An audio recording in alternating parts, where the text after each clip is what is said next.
Terrific. We're going to make a start right on um, 9 a.m. Eastern Daylight Time. Thanks to everyone who's just tuned in to join us for this first formal session of the 2024 Society for Christian Bioethicists Annual Conference. And I thought I'd just introduce our um, moderator and conversation partner for John for this morning's session, and thank her for offering to help us with this session. Um, so Sehon Tan is a philosopher, a legal philosopher at the Yong Pung Hao School of Law in Singapore Management University. She completed her SJD at Harvard Law School, where she was a Vice Fellow specializing in jurisprudence.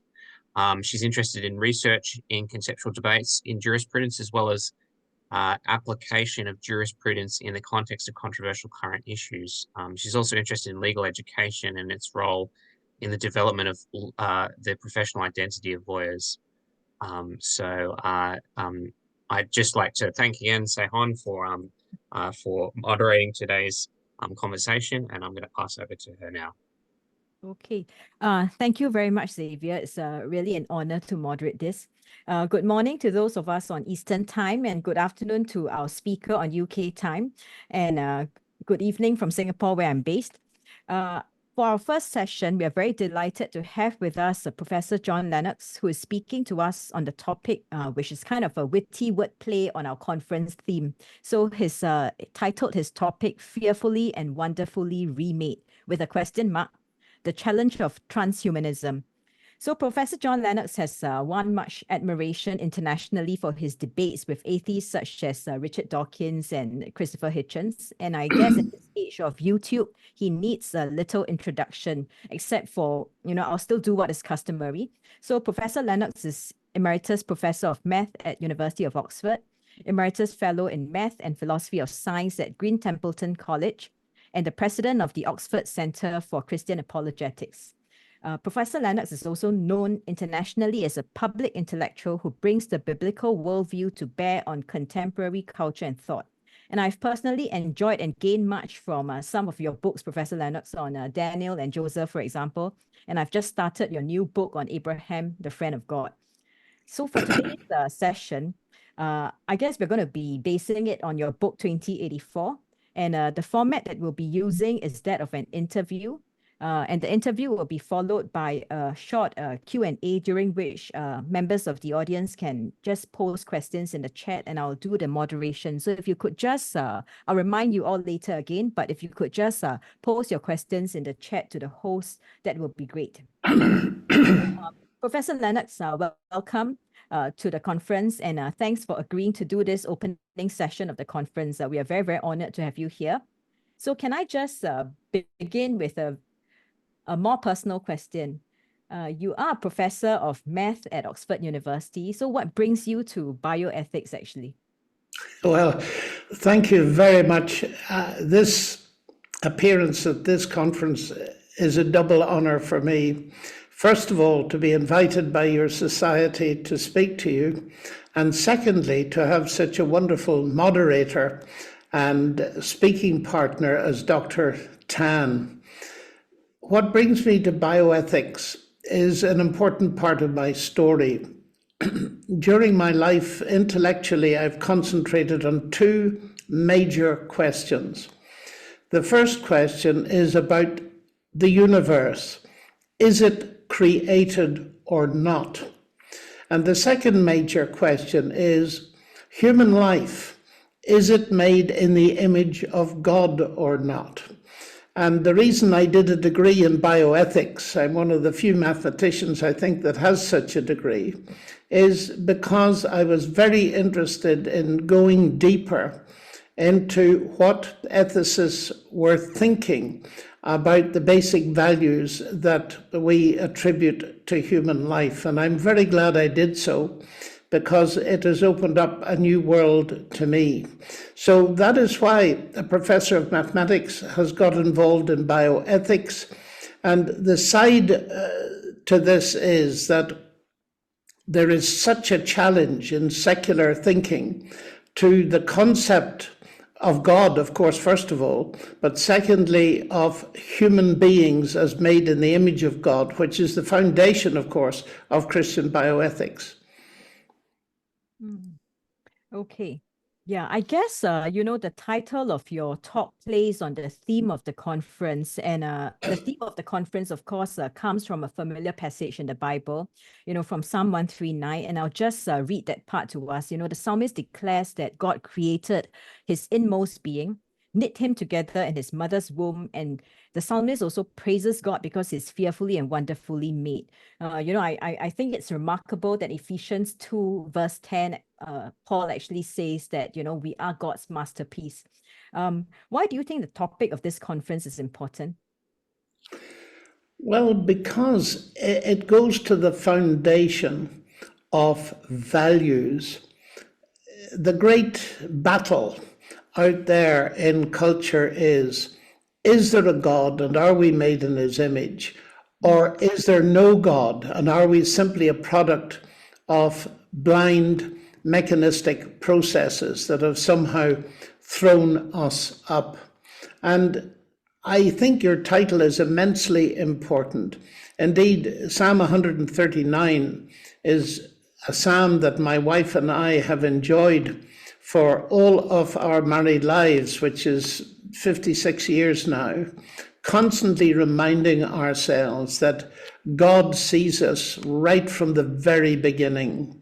And of course, the fact that we're made in the image of God is the worldview of the three main monotheistic religions, and so over half the world's population.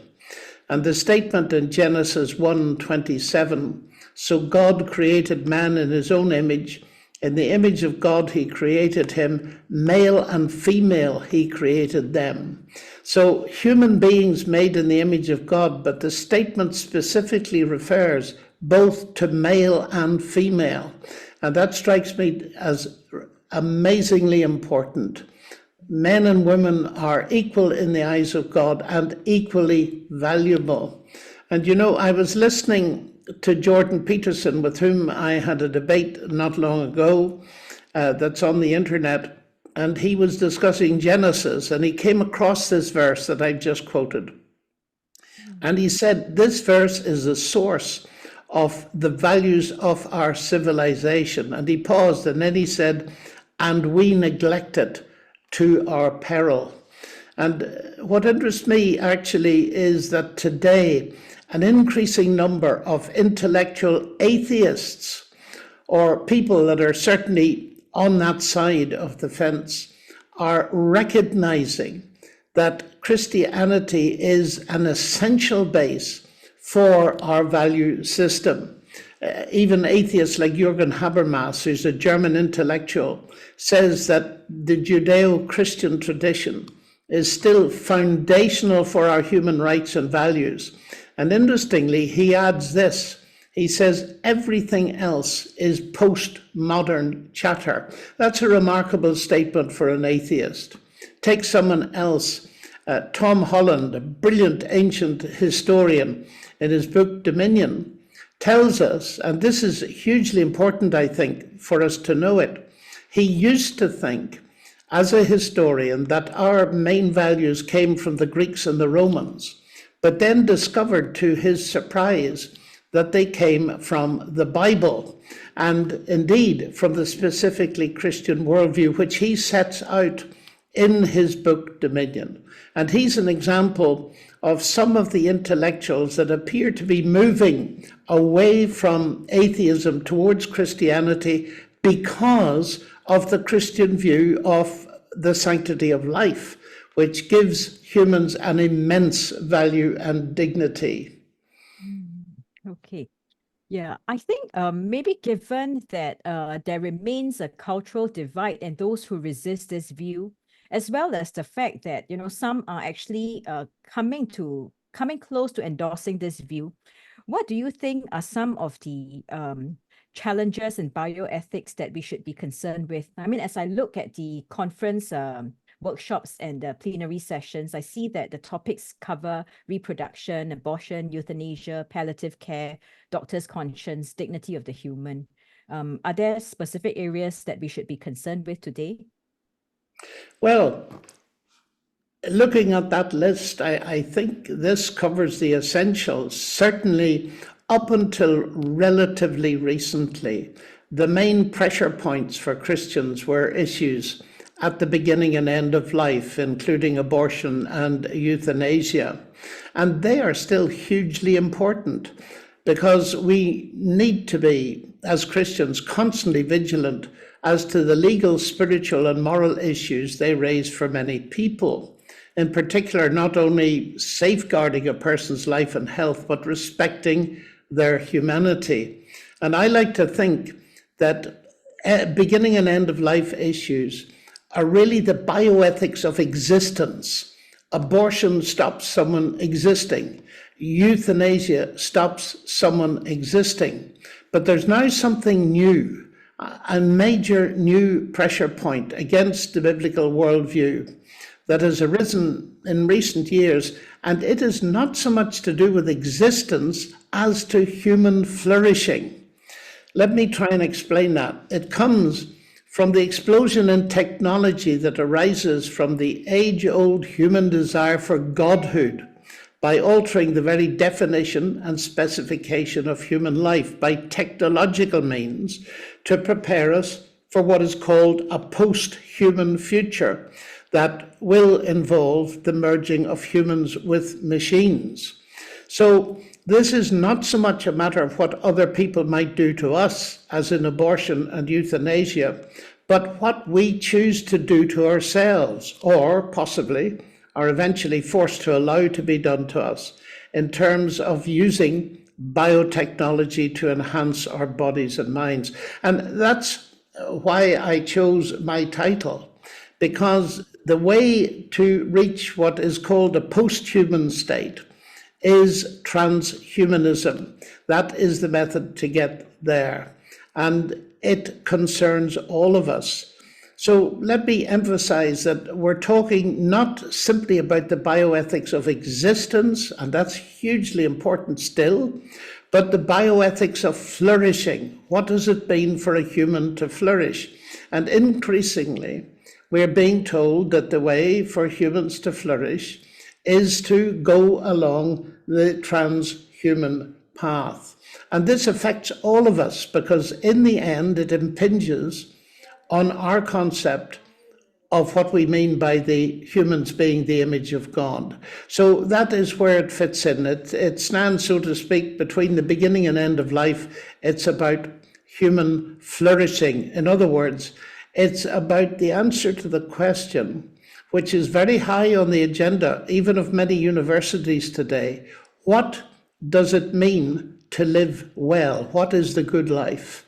So that is my reason for saying that this relatively new area of bioethics is something that should involve us all. Yeah, so I guess you spoke about this, or you wrote about this quest for super intelligence, for enhancing human capabilities. That's seen as flourishing, but you know I mean, I read about your discussion of transhumanism in your book 2084. Would you like to explain a little more about transhumanism? Is it a recent idea, or you know, where did the concept come from? Well, thank you for that. I suppose one of the best definitions of transhumanism in its current form was given by an Oxford philosopher, Professor Nick Bostrom, who was the one-time director of the Future of Life Institute, which has now incidentally been closed here in Oxford. And he explains, quote, transhumanism is the intellectual and cultural movement that affirms the possibility and desirability of fundamentally improving the human condition through applied reason, especially by developing and making widely available technologies to eliminate aging, and to greatly enhance human intellectual, physical, and psychological capacities. In other words, you mentioned the word superintelligence. That is what transhumanism ultimately represents: a deep desire to create superintelligence, super longevity, and super happiness. Now, you ask where it comes from. It's not a new idea, but it's quite interesting to see how many people, including Bostrom, seem to think that the word transhuman and transhumanism originated with the atheist writer Julian Huxley, who lived from 1887 to 1975. And in 1957, Huxley said, quote, "The human species can, if it wishes, transcend itself, not just sporadically, an individual here in one way, an individual there in another way, but in its entirety as humanity. We need a name for this new belief. Perhaps transhumanism will serve, man remaining man but transcending himself by realizing new possibilities of and for his human nature. I believe in transhumanism.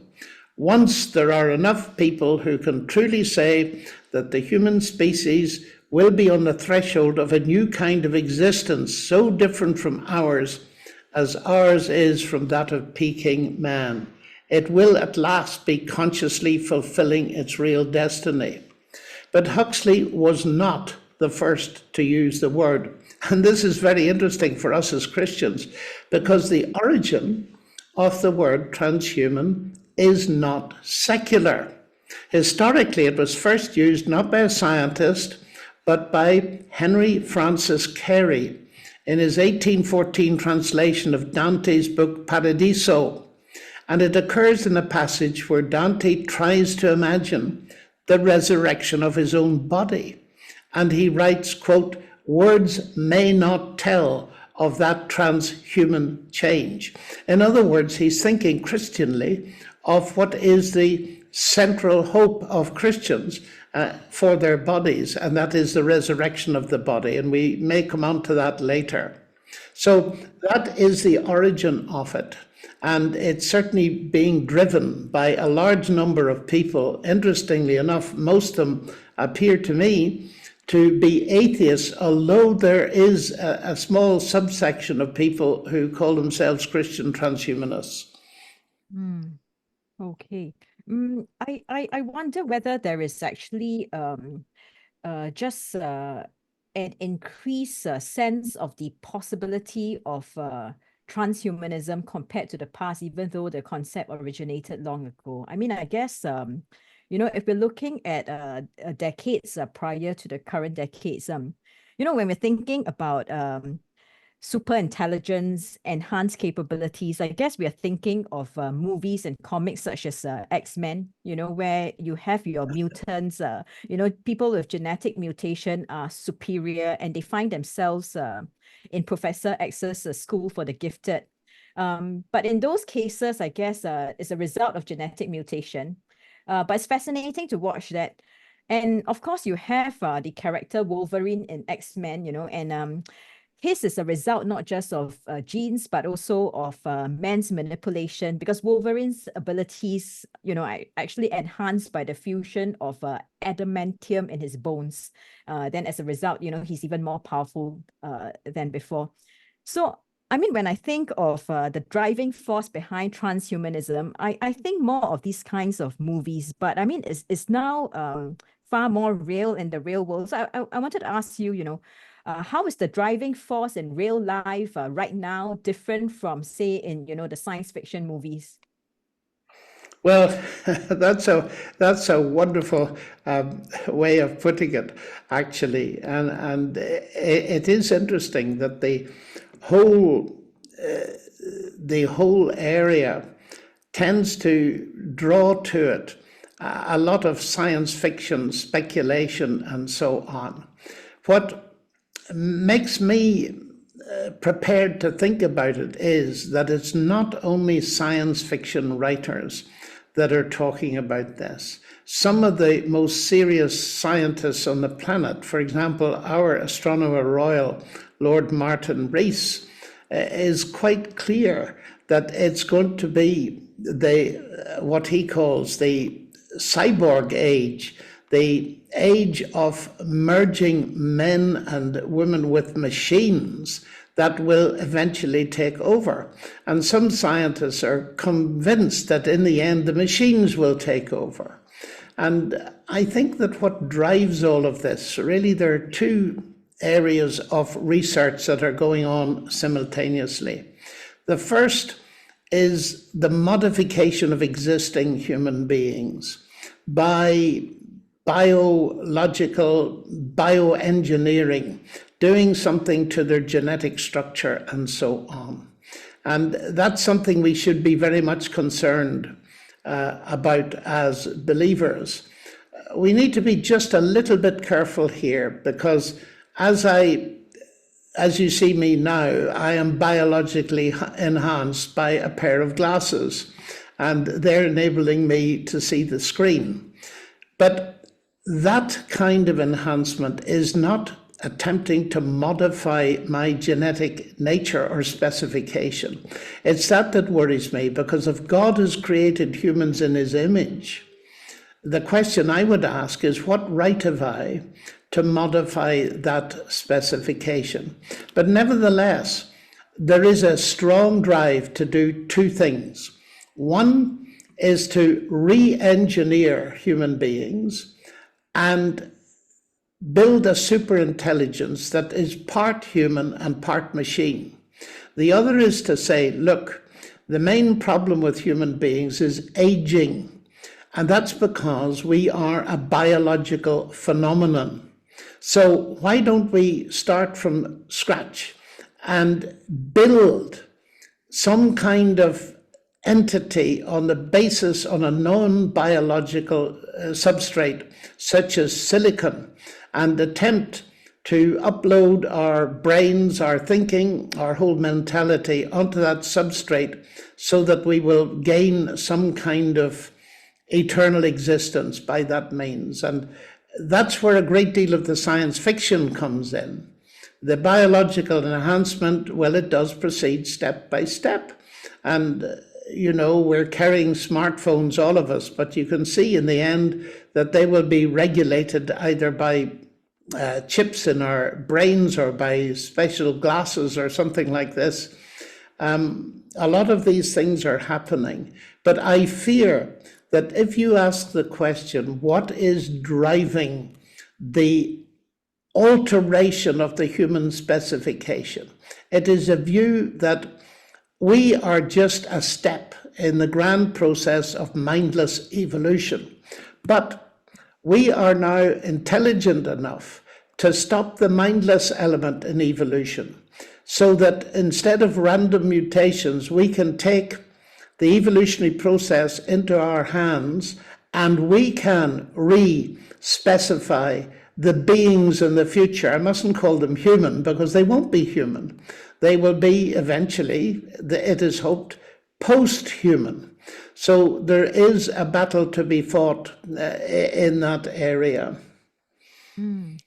Okay, yeah. I mean, in your book, you actually engage some of the claims of the historian Yuval Harari. And he's an influential voice right now on, I guess, the future of humanity. And he speaks a little bit about dataism and about the post-human, I guess. Would you tell us a little more about his main ideas? Well, thank you. That's a very important question. One of the interesting things to say, first of all, that Harari is not a scientist. He's a historian, but he's had huge cultural influence by writing two books. One is called Sapiens, and the second one is called Homo Deus, which is Latin, of course, for the man God, or the man who is God, or the God man. And when I came across this book, I was very interested in it because of its influence and because of what he was advancing. He has some very strange ideas, but it's probably best to compress his thinking into the two main agenda items that he has flagged up for this century. And let me just say, first of all, he couches them, as you will see in a moment, in an explicitly atheistic term. In other words, his worldview that forms the background to his thinking about the future is atheistic. So here goes. He writes this: humans don't die because God decreed it, or because mortality is an essential part of some great cosmic plan. Humans always die due to some technical glitch. Every technical problem has a technical solution. We don't need to wait for the second coming in order to overcome death. So the first major agenda item, according to him, is overcoming death. Now, let's be careful. What does he mean by that?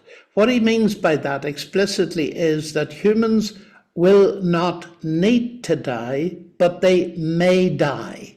That medicine will eventually overcome human death because it's simply a technical problem to be solved. So that's the first thing. And it answers human longing for immortality, and he says that explicitly. But the second agenda item is the intensification of the pursuit of happiness. So again, it's to do with human flourishing. And here is how he thinks it's going to happen.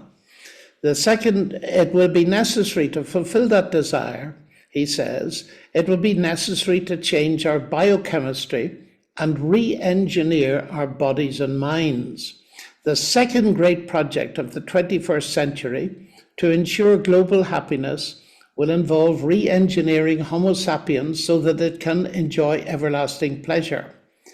Having raised humanity above the beastly level, that is the level of beasts, of survival struggles, we will now aim to upgrade humans into gods and turn Homo sapiens into Homo Deus. But think more in terms of Greek gods, he adds. Now, what is fascinating about this, although he doesn't refer to it, this is almost exactly what the serpent, the enemy of God, promised the first humans in Genesis 3. In other words, he said to them, if you disobey God's word and eat the forbidden fruit, you will be as gods, knowing good and evil. So this is a very ancient, deeply buried, subliminal desire that's coming to the surface here. Human beings want to be gods. And this kind of transhumanism, Harari promises that it will come. And he thinks that it'll happen gradually, starting with our voluntary ceding of control of our lives to the smartphone, which we're already doing, and over time, changing ourselves by re-engineering drugs until, he says, we are no longer recognizably human. And in 2019, in a talk, he said, quote, it's increasingly hard to tell where I end and where the computer begins. In the future, it's likely that the smartphone will not be separated from you at all. It may be embedded in your body or brain, constantly scanning your biometric data and your emotions. And he thinks that if we somehow succeed in merging these technologies with the human body, it would be the biggest revolution in all of human history. The first time we have been able to manipulate ourselves as distinct from our environment. So the key idea is that the transhumanist vision discards the notion that humans, as we are made in the image of God, and it introduces the idea that humanity is plastic and can be modified. And so the blind automatic processes of evolution have produced us and our intelligence, and we can now take over and speed up the process of evolution and change ourselves into entirely new beings. That is what I understand Harari's program to be. Yeah, I'm going to ask you in a little while, whether there are scientists who think that, the kind of program he's envisaging, it is actually possible in the near future. But before that, I thought I wanted to comment, because this is actually the week when my students are doing their research papers. And I've specified in the instruction that they're not supposed to use ChatGPT, you see. And I'm really bothered by how, of course, my Christians have all sorts of worldviews, but I'm sometimes bothered by how Christians are not, not too bothered about how they are indeed ceding their minds and, their control and autonomy to so many things. I used to compete at the grocery store with the cash register sometimes to make sure that I can still do my mental sums. And yet, people are not worried about just counting on ChatGPT to do the analysis for them.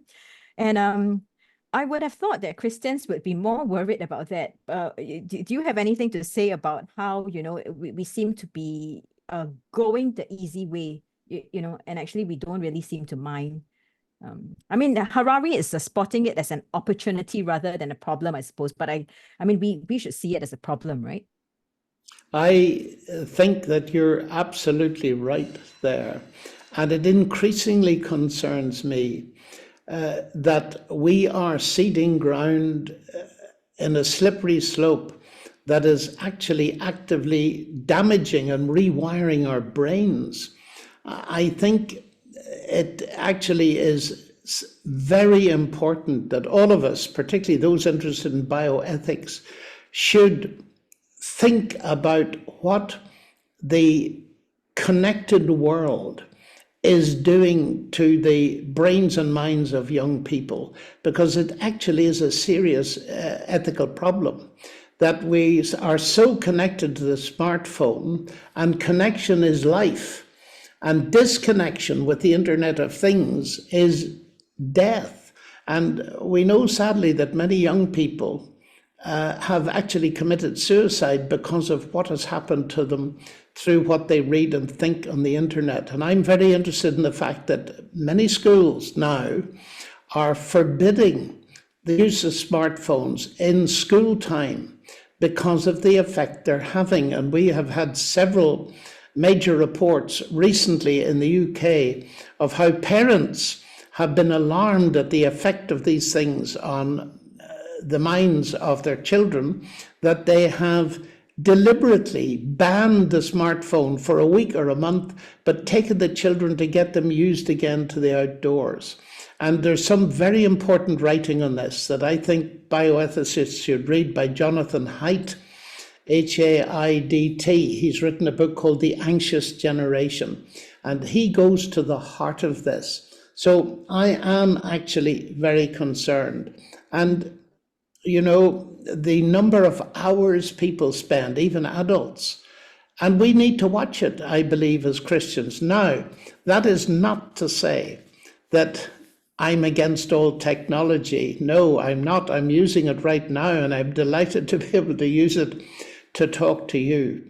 But we must learn that there ought to be limits. I sometimes say to people, as Christians, we need from time to time to practice electronic fasting. I think all of the people listening to me now will know exactly what that means. We need to deliberately turn away from all our gadgets and become more reflective and more prayerful, maybe, and spend more time in Scripture as Christians to arm ourselves to face what is happening to the people around us, because we need to develop thinking that will help us to demonstrate to our Christian friends the dangers and the ethical dangers, particularly for our young people, of getting involved in this kind of thing. And if I might just mention it at this point, that ChatGPT and things related to it that enable deep fakes to be produced are now an open invitation to young people to produce pornographic images in millions, very simply and very cheaply. And that is causing, it will be like a hurricane amongst young people. So we need to be on our guard and be vigilant, as you are suggesting. Okay. Yeah, I guess, if many people buy into the wish to flourish through increasing pleasure and so on and so forth, what do you think of the likelihood of Harari's claims insofar as, he's suggesting that this kind of transhumanism is possible from a perspective of science? Are there scientists who are supporting his claims about the possibility? Well, I think there's a lot of hype, in particular, about artificial intelligence, which is, Harari thinks, and many others, including scientists, of course, think is going to be the way forward. And it needs to be said very clearly, and I've tried to do that in my book and in many lectures and interviews, to make clear that artificial intelligence is exactly that. It's artificial, and it simulates what normally requires human intelligence to do. And up until now, the only AI that actually works does one single thing, and one thing only, that normally requires human intelligence to do. So we're nowhere near some of the scenarios that are suggested. But the second thing is this: we are conscious beings made in the image of God. We have a consciousness and awareness of our own existence. Now, no scientist knows what consciousness is. And reading the experts on artificial intelligence, the top people are perfectly clear that they are not trying to create human consciousness, for the simple reason they don't know what it is. It's very hard to build something that you don't know what it is. And they're very happy with the original scheme presented by Alan Turing, the genius mathematician who solved the Enigma problem during World War II, of building a machine that simulates conscious thinking. In other words, it does things that normally requires humans to do. So long as you're in that area, you're not going to realize a lot of the things that Harari claims. Now, there are expert people on aging, and I mention them in my book and in my new book that's coming out in December, who are scientists, and they just think that it's absolutely absurd what these people are claiming that will be possible. And they will be prevented by human aging that is not understood by these people. Okay. Would you like to also say a little more about how AI is related to transhumanism, or have you already kind of covered it? Well, I've really covered it, but I think that if you read some of the leading writers on this, you'll find that they bring AI in as the area that's going to help re-engineer human beings. For example, let's take a specific example. Ray Kurzweil, who wrote a famous book called The Singularity. He's Google's director of engineering, so a very brilliant man. And he, in his book, suggests that within the foreseeable future, possibly as soon as 2045, AI robots will overtake humans in their intelligence and capabilities, so that the non-biological portion of our intelligence will predominate. In other words, the implication is that AI will be coupled to our human intelligence in order to produce superintelligence. And then there are other voices that claim that AI will develop a life of its own and may take over from human beings. And that is the fear that was expressed by a new Nobel Prize winner, Dr. Geoffrey Hinton, who won just 2 days ago the Nobel Prize for Physics. And he used the opportunity of saying thank you for the prize, just, and his amazement at getting it, of his worry that AI will eventually, some AI system will take over the world.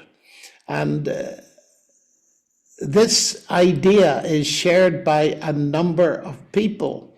I can give you one final example here of Lord Rees, whom I mentioned earlier. He says, abstract thinking by biological brains has underpinned the emergence of all culture and science. But this activity, spanning tens of millennia at most, will be a brief precursor to the more powerful intellects of the inorganic post-human era. So in the far future, it won't be the minds of humans, but those of machines that will most fully understand the cosmos. That's a pretty strong statement, for which I would suggest, unless we understand consciousness better, there is no evidence. Yeah, I guess I'm hearing that there are two main strands here. One is just, artificial intelligence becoming something else and then just taking over. And that's kind of a bleak because the human disappears. But the other is actually the human being so enhanced and, somehow seeking transcendence through science that you something again is lost, of the fact that we are actually created in God's image. And of course, I guess, obviously from the point of view of Genesis, that sounds to me like a clear lie. But it's striking to me that from a scientific naturalism point of view, it becomes, it's almost as if materialism and science is everything. And we are trying to take science as more comprehensive and as delivering more and capable of giving us more answers than science can possibly give. And yet, we retain this desire for eternity, for immortality, and for transcendence, you see. So it seems to me that I'm just reminded of Ecclesiastes chapter 3, verse 11, which says, of course, that God has set eternity in the hearts of men, and we cannot fathom what he has been doing. And it speaks of a void in the heart of humanity, you see. And by rejecting God, you then try to find the answer through science. And it sounds so silly to me to be seeking transcendence through science and trying to get science to deliver more than it can. Do you have any thoughts about this? I don't know whether I'm just stating something or asking a question. No, you're thinking something very important about which I've written a number of books. And my most recent one is Cosmic Chemistry, Do God and Science Mix? And what you're talking about here is hugely important, I believe, for bioethicists as well as anybody else thinking about humanity, is what we're living through at the moment is a dominant worldview of scientism. And scientism is the idea that science is the only way to truth. Now, of course, that's easily seen to be nonsense. If that were actually the case, you'd have to close half the faculties in every university in the world, because there then would be no history, there'd no linguistics, no theology, no philosophy, and so on. But it is a dominant philosophy spread by people like Richard Dawkins and the late Christopher Hitchens and a whole lot of other people. And I find I'm fighting it all the time. Another word for it is reductionist materialism. Now, getting rid of the idea of the image of God and reducing human beings simply to material in the end is very dangerous. Now, one of the bioethicists from whom I've learned a great deal, I find he's not as well known as he ought to be, is Professor Leon Kass of the University of Chicago, whose writing is absolutely brilliant. Actually, he's Jewish. And he writes about Genesis, a wonderfully interesting book about Genesis. But here is something that really weighs with me that he said. He talks about technology as such. And he says, I quote, "We have paid some high prices for the technological conquest of nature, but none so high as the intellectual and spiritual costs of seeing nature as mere material for our manipulation, exploitation, and transformation. With the powers for biological engineering now gathering, there will be splendid new opportunities for a similar degradation in our view of man. And clearly, he says, if we come to see ourselves as meat, then meat we will become. And that, to my mind, is a very powerful indicator that the scientistic reductionist view of human beings is highly dangerous. If we reduce ourselves to meat, then in the end we will treat each other as meat, tragically. I would recommend Leon Kass as almost essential reading for bioethicists. Okay. Yeah, thanks for sharing all these thoughts about about the importance of actually remembering that we are created in God's image. I guess I want to give some time for Q&A, but before that, maybe I'll just I would like to get you to talk a little bit about C.S. Lewis, who has been a great influence in your life. And I saw from the film about you, Against the Tide, that you attended some of his last lectures at Cambridge when you were a student. I'm also a C.S. Lewis fan, and I think that 9 years ago in Singapore, I kind of mentioned it to you, and we had a little bit of a discussion. Would you share some of his views that have influenced you, and especially if he has anything to say about transhumanism? You have a very good memory. I did listen to C.S. Lewis's last lectures, and he had a huge influence on my life.